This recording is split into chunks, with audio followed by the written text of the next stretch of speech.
past week, one day, I was out for a bike ride. That was a long ride for me. And I was on the Western Maryland Rail Trail. And I'm heading up the trail. And I have a girl that goes with me. She's in my phone here. It's like here. I'll let you hear her. Here's what she sounds like. She's my friend. Start workout. Yes, that's what she sounds like, okay? All right. And then this is what she does, is every 5 miles, she talks to me again. She tells me how well I'm doing and how far I've gone in 5 miles, and you've done it in this speed. And so she talked to me at 5 miles, and then at 10 miles, she talked to me again. And it was, as I recall, it was like right after that there was a deer and a couple of fawn in the path ahead, and the phone's in this little pouch thing on the bike, like on the bar, so I pulled it out, and I was going to take a picture of it, but then they ran off, so I slipped it back in there, and I head on down up the road, I should say, and after a while, I'm thinking, you know what, she should have talked to me again. Oh, it must be. Surely I'm near 15 miles. She ought to be talking to me again here. And well, finally I looked down and to grab the phone and see why isn't she encouraging me? And there's no phone there. Oh no, the pouch is empty. Somewhere in the last 5 miles, the phone had to have bounced out of the pouch. Now, have you had this kind of thing happen? What do you know? It's like, oh man. So I turn around and I pedal back as fast as I can for 5 miles. This is a pathway, like a car's width wide. And I'm thinking it'll be laying right in the path. And I passed a couple of people and said, you didn't happen to find a cell phone, did you? No, nobody saw a cell phone. So I went all the way back to 10 miles and it wasn't there. And I thought, well, maybe it like went bouncing and went into the weeds or something like that. I was really giving up hope. And so I pedaled back up the road. Now I'm going slowly, and I'm looking in the weeds, and at 14 miles, I find it over in rocks and in the weeds. My precious phone was found. I picked it up. It's all right. It's working, but now I'm 14 miles away from my car, so I got to go back the other way. Anybody do the math on that? No. It's 38 miles is what it turned out to be. And then she wasn't with me, she wasn't talking. So anyhow, hey, what happens that's what happens with us when technology leaves us. We're so dependent on it these days, on an inanimate object like our cell phone or our computer. And then there's that one day, has this ever happened to you? Somehow you forget to take it with you, and you realize you're almost at work or something. Oh my gosh, I don't have my phone with me today. And you have that horrible feeling. Or you look at it and you realize the plug wasn't in it. Now it's not charged. And you don't have any way to charge the dumb thing. And then or God forbid, you lose it completely, or you drop it in the toilet or something like that and let it go swimming. Or like when your computer has a hard drive crash, and it feels like when that happens, your whole life crashes with it. When it's lost, your whole life feels like it's lost with it. So do any of you who are kind of sort of older, like say 40 and above, do you ever think to yourself and wonder, how in the world did I live for years of my life without cell phones and computers? I can't imagine. How did I do it? It's totally unnerving to go a day without these things. It's like totally weird. It's like, you forgot to get dressed in the morning or something. This feels so strange. Well, technology can, in many ways, make us more independent to go and do and so forth. And yet, at the same time, it really does make us more dependent, actually. What brings us closer to people who are even halfway around the world at the same time also makes us strangers now to people who maybe even live next door to us, people who are our neighbors. So I threw out the question in our devotionals, our online devotionals on Friday, as to how many of you actually know your neighbors. And of course, it's not like real interactive, although if you'd like it to be interactive, you can be interactive with it.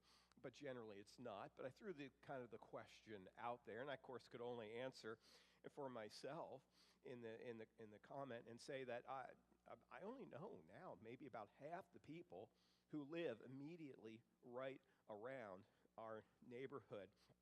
In fact, we have some new neighbors who live on the south side of the fence in our neighborhood, and they've moved in recently. The house is for sale a long time. They moved in recently. I haven't met them yet, although I do know, the one thing I know about them is that they spent about $2,000 apparently on fireworks, okay? Because that happened until like 10:30 at night. Last, boom, boom, boom, the dog is shaking, Jack Russell with fireworks, And so that's what I know about them so far. But it wasn't always this way in America, where you didn't know your immediate neighbors.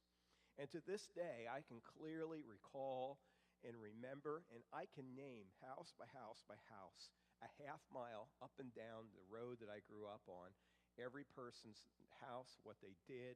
I can tell you what their house looked like inside. It was a different time completely, 50-some years ago. These people these were the homes of babysitters, of friends, of relatives, some near and some more distant, classmates. Some were church acquaintances and friends. And again, I was in and out of all their homes. We all knew each other. It truly was a neighborhood, even though it was kind of on a country road. But there are some aspects, though, of close neighborly life that are not always maybe the best. There's, of course, the times that you have this experience of sort of a nosy couple of folks who kind of sought out everyone's business and knew kind of what was going on, good or bad. I mean, I can even remember, I'm so old that I can even remember party lines. I should say, how many of you remember party lines? I mean, it's like I guess it was the technology of the day, but it's kind of crazy. You had your own ringtone. There were a number of times it rang, and that you knew that was for you. But the phone may ring with a different ringtone. You didn't answer that because it was someone else. But you know what you could do. Even if it was someone else, you could pick it up and listen. And so you didn't even necessarily know who else was on the ringtone thing with you, on the party line with you. And so it was really, really awkward and really, really weird. And so that's just a different time. People knew all about each other and what was going on in their lives, but they knew each other in a good way as well, even though there were times where people failed to recognize the clear distinctions between properties and yards and that sort of thing. But so what are some of the reasons, though, why we've kind of traded in and given up on the good parts of things and given up on the bad parts of things without retaining the good parts of neighborly type of relationship? And sociologists over the years have kind of given some reasons why there's been sort of this shift in culture. One particular lady in a book that she has written notes that the invention of the automobile is something that made people more mobile, and which has pronounced effects on the family and family life, and in turn then human connectedness and spirituality and all the rest. The automobile and the invention of such types where they mass-produced it, it caused the Sabbath day, the Sabbath day. Of course, Sabbath Saturday, but we think of the rest day of the week to evolve to what we call Sunday. And that means that in yesteryear, a family would more likely attend church and then go to Grandpa's front porch for a meal and spend time with the family. But the lack of transportation sort of made that kind of the thing that you did to hang out with other people. And so transportation over distance was quite prohibitive. And so families would gather together and they'd spend more time together, or neighbors together, with folks who are really close. And so it was a really, really big deal if you traveled very far at all. Back when in my previous pastorate, I was in New Jersey. I happened to be the pastor I was there for 4 years as a senior pastor, and I happened to hit that right in the window of time where the 100th anniversary of the founding of the church hit. And so I did a lot of research and library type of research. And of course, this is before there was a lot of internet opportunities or things. I was just sort of beginning. And, uh, what was really interesting is I was reading kind of local papers, and I stumbled upon one of my own ancestors, and this would be from the early 1900s. We lived sort of out in the country, our family and we all lived in that same area. And it was about 3 miles out from the nearest town. And I saw this article where this great aunt of mine it was just a little bit of an article in the paper. It was telling everyone in town that this group of several folks had traveled out to the country where my aunt had hosted them for Saturday afternoon, and a good time was had by all. Now, can you imagine that? Whatever you're going to do this afternoon where you go, that you'd open the Herald Mail tomorrow and find out that there's a little article there about you having this fun excursion. So it was a big deal to travel very far at all. But the automobile has made it possible for people to travel, and society has been very much affected by that. So it's not unreasonable to drive now across town, not unreasonable to go somewhere else. And it's affected churches because, you don't need to actually deal with building community and working through problems and relationships, because you can actually just kind of get in the car and avoid those people and go somewhere else. I don't know that that's good for the church community and for fellowship and relationships. And instead, too, we can go on extended vacations rather than spend time with neighbors. So the automobile makes it possible for us to kind of zip off anywhere else. Another thing is communication. Another writer wrote about what an incredible change was brought by telephones, not just in the past, but now, of course, with the cell phones. And people can leave their home and yet stay connected. And so the real-time nature of this technology really differs from the old times of postal services and telegrams and things like that. And so the sheer convenience of it actually causes us to separate from people who are nearby. When the office is in your pocket, you're never really truly away from the office and off the clock. And that has a psychological impact on people, and the interruptions that it often cause us to not have then the intimate times in family and in connectedness with people close to us. Another factor is the change in occupations. It wasn't that long ago in culture where people were more on the same schedule. Now, there's always been people who have to work at odd hours, but it was more typical just a generation or two ago where everybody worked.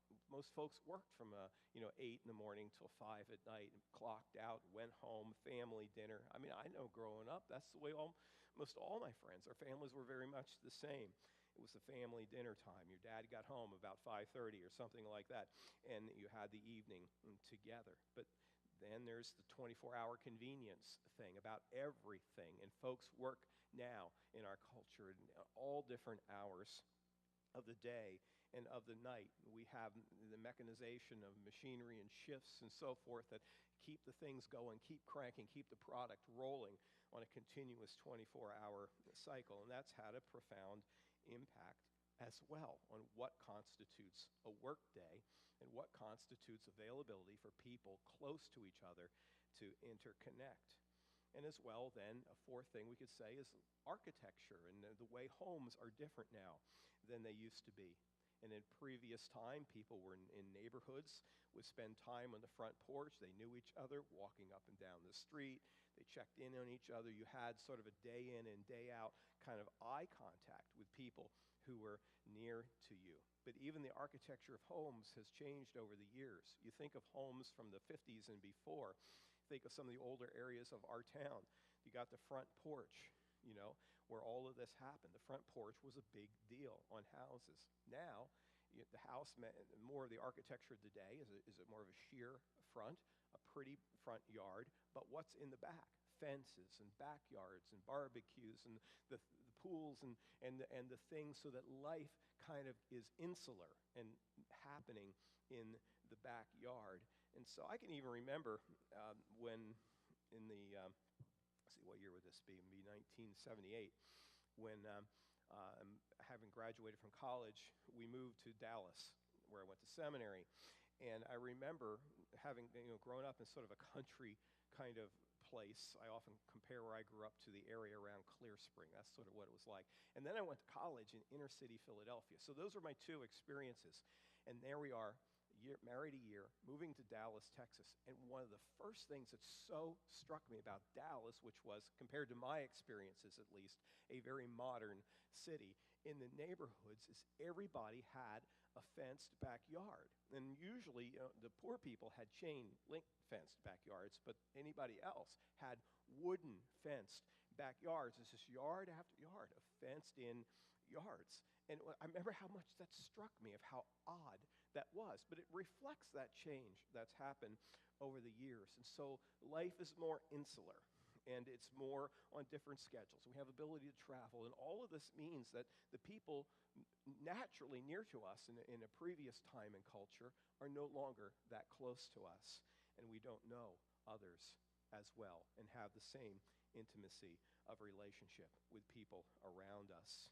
So today, as we continue in our summer series on the parables of Jesus, Jesus shares a story here to illustrate what constitutes a neighbor, and that being a neighbor is defined rather by action that is taken to help others beyond ourselves, rather than defined by some category or neighbor simply by proximity or by who we naturally, easily identify with. So we go today to Luke chapter 10. To Luke chapter 10, we're going to begin in verse 25. We'll be ultimately reading through verse 37.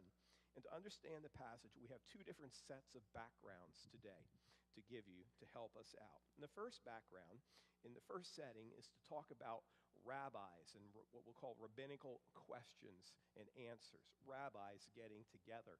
In the culture of the time and in the rabbinical studies and so forth of the time, what you would have is sort of a rabbi, of course, means a teacher. You would have a group of rabbis who would be together, and they would probably be at different levels of advancement and so forth in it, those who were honored for older and longer. And they would sit and they would ask questions, do a kind of a question and answer thing back and forth with each other.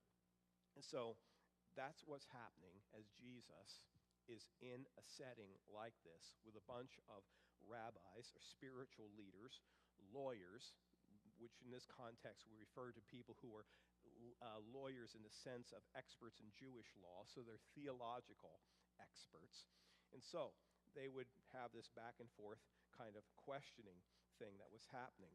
Now, the purpose of this is not really to learn something from Jesus, this interesting kind of itinerant sort of country preacher dude, rabbi, and see what can we learn from this fellow, that he seems to have a lot of folks who are attracted to his teaching. So what can we learn about it? And that's not what's really going on, of course. What's going on is they don't like this guy because he's drawing people away from the status quo and the regular function of the whole system of the time. And so what they're really interested is in finding a way to kind of trip him up in his words and catch him in some sort of a blasphemous statement that they can make accusation, bring charge against him, and so forth. And of course, ultimately they're going to be successful in that as time would go by. So it's that kind of a hostile sort of setting in the guise of a typical sort of rabbinical question and answer thing going on. And so here's what it says, starting verse 25. On one occasion, an expert in the law stood up to test Jesus. Teacher, he asked, what must I do to inherit eternal life? What is written in the law? He replied. How do you read it? And he, being the teacher, the lawyer, answered, love the Lord your God with all your heart, and with all your soul, and with all your strength, and with all your mind, and love your neighbor as yourself. You have answered correctly, Jesus replied. Do this, and you shall live. All right, that seems like an innocent enough exchange here.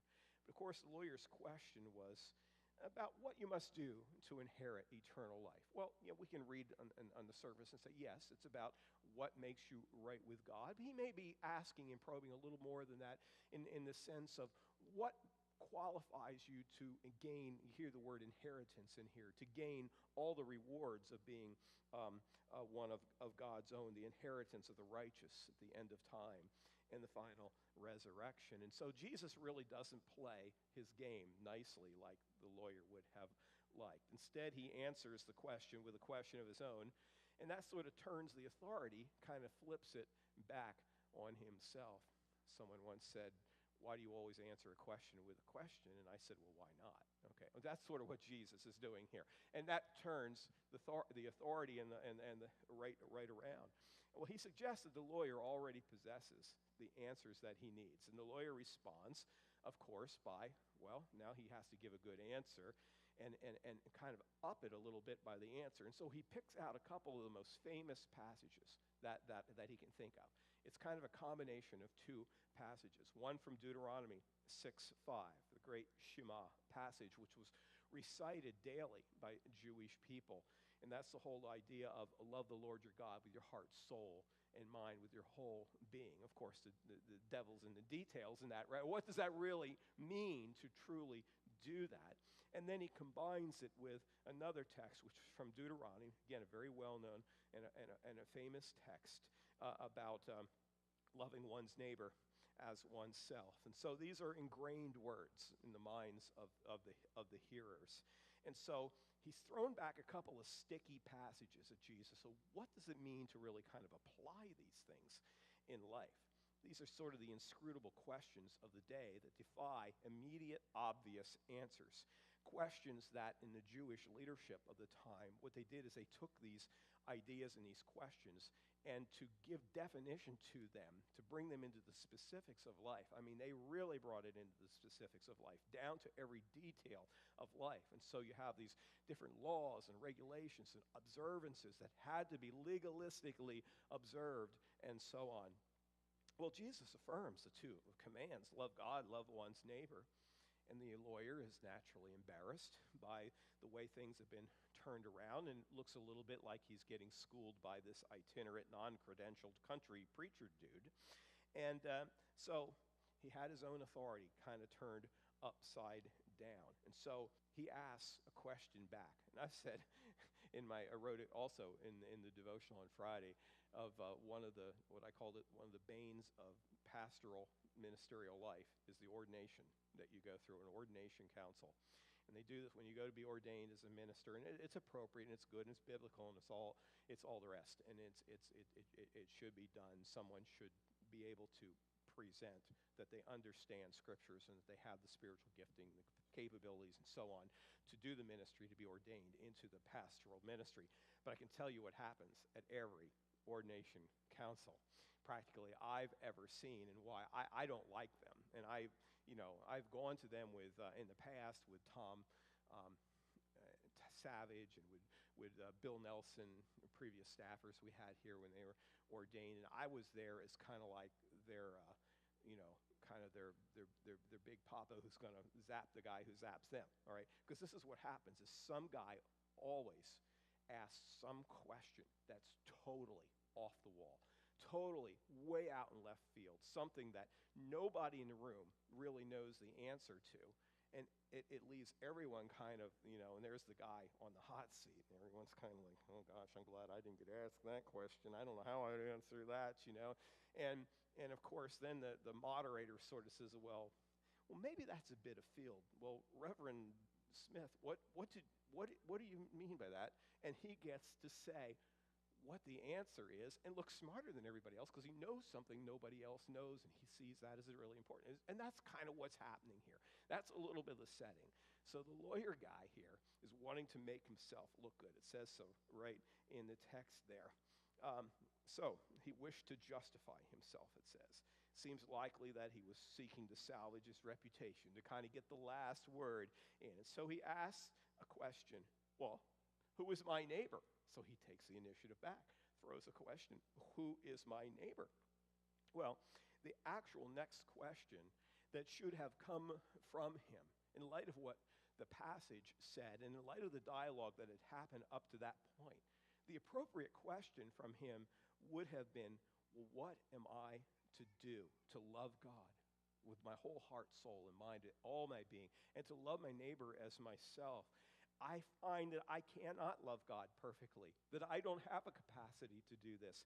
I find that it's hard to love my neighbor as I love myself. How do I apply this? That would have been the appropriate question and led to a presentation of the gospel message from Christ. But instead, the lawyer's intent was to discover really what are the minimum requirements. What do I got to do to just get my chin above the line here of love's duty and religious duty and so on. And so now we have another setting. Jesus is going into the parable. Of course, this is the parable of the Good Samaritan, of a fellow who's going from Jerusalem down to Jericho. Jerusalem, understand this. This is the background of this, our second setting. Jerusalem is about 2,700 feet above sea level, whereas Jericho, near the Dead Sea, is about 800 feet below sea level. Add that up, 3,500 feet of elevation difference, 17 miles between the two places. So, in a period of 17 miles, you're descending over 200 feet per mile to go from Jerusalem to Jericho. Jericho itself was a town that was known for where many of the priests who served in Jerusalem lived. Maybe as many as half the people, the priests who served in Jerusalem, actually lived in Jericho. So it would have been a traveled road by the priestly religious leadership class of the people. And it is, like much of Israel is, 90% of all the rocks in the world are in Israel. At least it seems that way. It's like God piled all the rocks there. And it was a road that was known to be kind of a treacherous, windy path with boulders and so forth.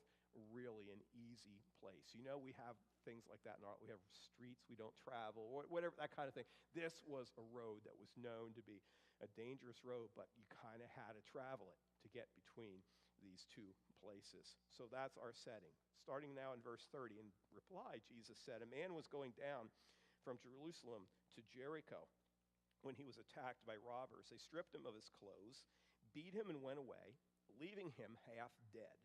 A priest happened to be going down the same road, and when he saw the man, he passed by on the other side. And so too a Levite, when he came to the place and saw him, passed by on the other side. Now a third person, a Samaritan, as he traveled, came where the man was, and when he saw him, he took pity on him.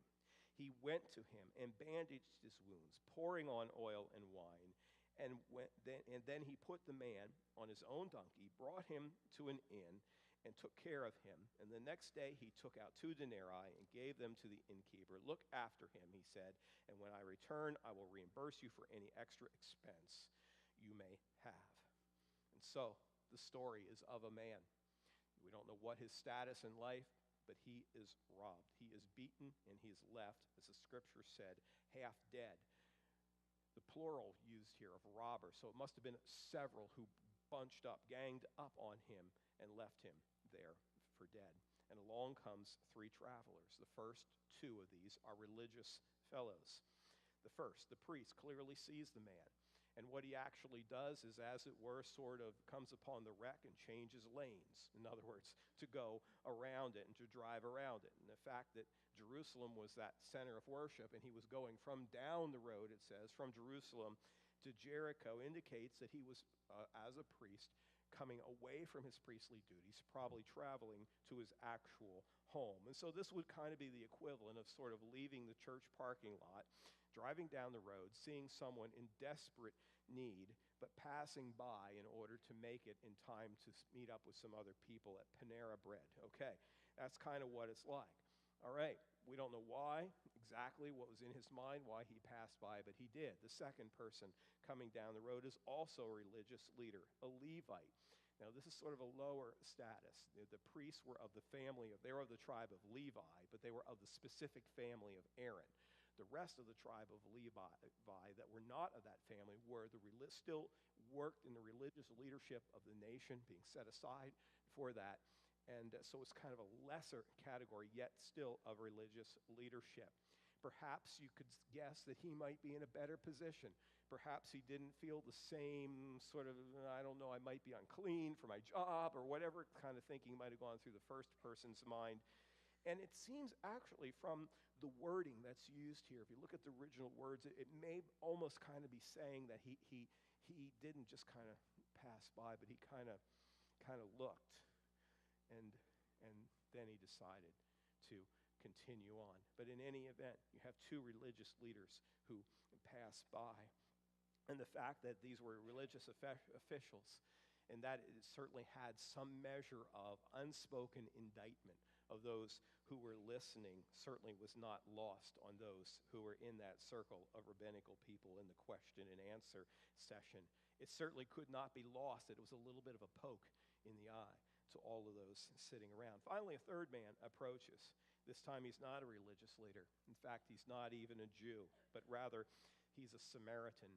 And at this point, those listening to the story, to the parable, must have said to themselves, oh my goodness, now the guy is really in trouble with a filthy Samaritan coming down the road. Remember the story of the Samaritan, the woman, and Jesus, and how she was shocked that he would talk with him. And then in their conversation, how she said to him, well, you know, you Jews do this, but we do that. And she's talking about the place to worship being in Jerusalem, but we say it is at this mountain, talking about Mount Gerizim.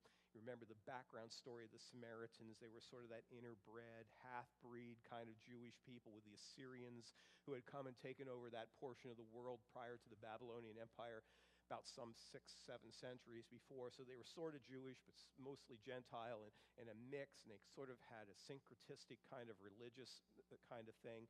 When the Jewish people had been taken into Babylonian captivity, when they came back from the captivity, you may recall how the Samaritans who were in the land, the people living in the land, wanted to be a part of the rebuilding and the stuff that went on, and they were not allowed, they were bitter about this, so they set up their own rival sort of worship center at Mount Gerizim in the north of Israel. But the Samaritan comes, and he has a different response completely. We'll give you 4 C's. First, he had compassion. He had compassion. The Greek word for compassion speaks of an inner emotion of being deeply stirred and emotionally moved. It's the same word that is often used in the text of the New Testament to talk about Jesus when he would look at the unsaved or the person who was hurting, the lost person, and he would have this churning inside of him. As the scriptures say, we are able to have that passion for other people if we look at people through Christ's eyes, recognizing that as he has first loved us, we are commanded to likewise love other people. But the Samaritan had compassion. Secondly, he made contact. He made contact. He didn't excuse himself with fears that the robbers might be nearby or worried about uncleanness or any of these kinds of issues. He didn't assume that the man was too far gone to be that anyone could help him. But rather, love is something that sees. We can take from this. Love is something that sees opportunity. Love doesn't see obstacles. It sees the opportunity, and it's not undone by the obstacles. So he had compassion, and he made contact. But beyond that, none of that's very good without actual care being given. So he gave care. It's nice to be compassionate and make contact, but truly to get involved and to get dirty in this situation, he demonstrated care. And then finally, he accepted the cost. The cost. There's nothing for him to gain personally from this. He risked much, but he was willing to pay the cost. And the fact of the matter is that love is costly. Love has always been costly. Love was costly at the cross of Jesus Christ. But it costs us, and it does cost us, to truly be involved in mission and in ministry. It's a costly thing that challenges us. It is a costly thing to have a church, to have a place where we meet, to have the kinds of ministries that we have here that reach out to all generations. It's costly to do that. It's costly in material resources. It's costly in what we ask of you to give of yourself toward it. And there is cost as well beyond that as we seek to be generous toward ministries in our community and ministries even around the world. Love is costly. But if we have compassion and we want to make contact and demonstrate that we care, the cost is a part that goes along with it. And the rewards are not always very immediate. The rewards are not always very personal, but they are ultimately eternal, and it is the right thing to do. And of course, what the Samaritan did is what Christ has done for us. What did he do? But he found us. Where did he find us? He found us on the road of life. He found us, particularly spiritually speaking, half dead. I would say all dead, actually, with no way of helping ourselves. We are incapable of doing anything ourselves to get out of our death situation from sin. And other men did not help us. Religion was incapable of saving us. But Christ came to where we were in this sinful condition. And he took on flesh and humanity. And in himself, he paid the debt and the cost of sin to bring healing to us through his sacrificial gift. And now what we should have is that model of him to us, that we likewise are people with an attitude of service to do the same for others as capability and opportunity presents. And we have a final interpretation of Jesus in the passage, in the final couple of verses, 36 and 37, where it says, "Which of these three do you think was a neighbor to the man who fell into the hands of robbers?" And the expert in the law replied, "The one who had mercy on him." Jesus told him, "Go and do likewise." So Jesus finally returns the focus to the lawyer's question, though changing its scope. The question the lawyer had was one of identity. Who is my neighbor? The question that Jesus asks is one of activity, not identity, of activity. Jesus turns it from a noun, who is my neighbor, to an activity, what does it mean to be neighborly, to go and to be neighborly? Note that the man here, the lawyer, is not even able to bring the words Samaritan out of his mouth because of his anger and his hatred. He's thrown off completely, thrown off his game by the example that Jesus has set in the story about the one who showed mercy, and he reluctantly acknowledges that this is the just one, and Jesus says that he should do likewise, that we should do likewise. The lawyer used the word neighbor as an object, but Jesus turned it into the subject verb, to act neighborly. And so Christ's challenge is therefore this, that we must be willing to go to the inconvenience of genuine community and connectedness with people if we are to really be living as agents of God's kingdom. Used to be that it happened much more naturally than it does in our culture today. And so we need to be intentional agents about real community and neighborly activity, because ultimately the issue at hand is not the identity of a neighbor, but the actions of a neighbor. And we want to be people of those kinds of actions. And so we need to care for people who are like us, who are near to us, our family, those who are close, our immediate family. That's a primary responsibility. The scriptures speak of that we need to be responsible in that way, and we need to be intentional about that. And I think that extends to we together as the church of faith in serving one another in our homes and in our community and our family of faith together, those who are like us. But beyond that, we also need to be intentional to care for people who are different than us, who are beyond us, people who likely don't have enough of the same kinds of close relationships and connections that we have, that serves well their needs, beginning with the physical and the spiritual and the material needs of life. But ultimately, these are founded as well in spiritual needs for which we have answers in Jesus Christ. So we need to be intentional about being on mission in our communities, in our neighborhoods, in the places that even in a technological age, we have interaction with others who need a relationship with Christ to find really true success in every level of their existence. And the common denominator for finding that relationship to those who are close, as well as that ministry to those who are far away, the common denominator is looking away from self. And that is the hardest thing to do.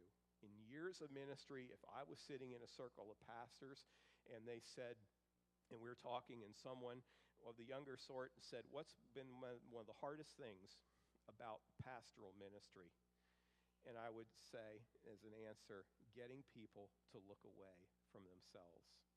Preference, deference, deferring, giving their preferences for self away to serve other people, going beyond themselves to help and serve other people, giving up the things the way they like it so that they can help other people who maybe like it more than they do, and that helps them come closer to Christ and walk more really with him, looking away from self. And to do that means, if you're going to do that, if you just leave it to natural courses, the natural course is going to be, the natural fallback is going to be cognizant only of your own needs. Intentionality, stepping into yourself and saying, I'm going to look away from myself to the needs of others.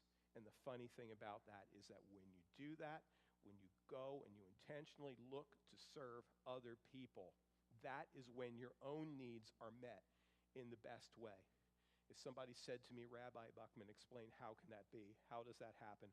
I can't explain it. I don't know how it is true, but I have seen it over and over, that those who do the most, who intentionally look away from themselves to serve others, who put their own preferences aside, who aren't fussing over all the details and the things that are annoyances, and put that aside and say, how can I just go and serve these people?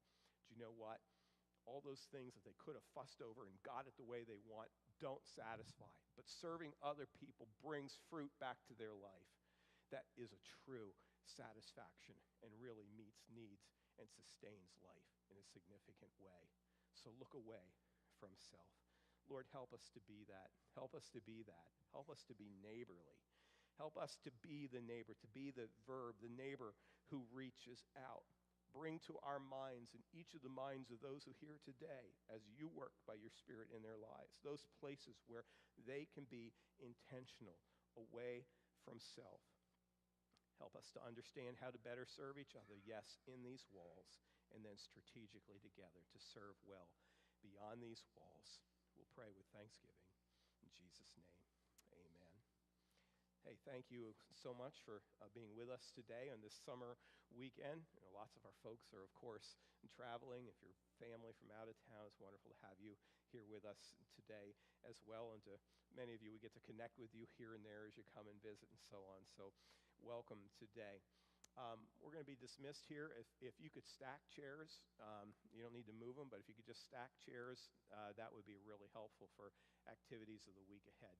So thank you for being with us. Spend some time in talking with each other today as well.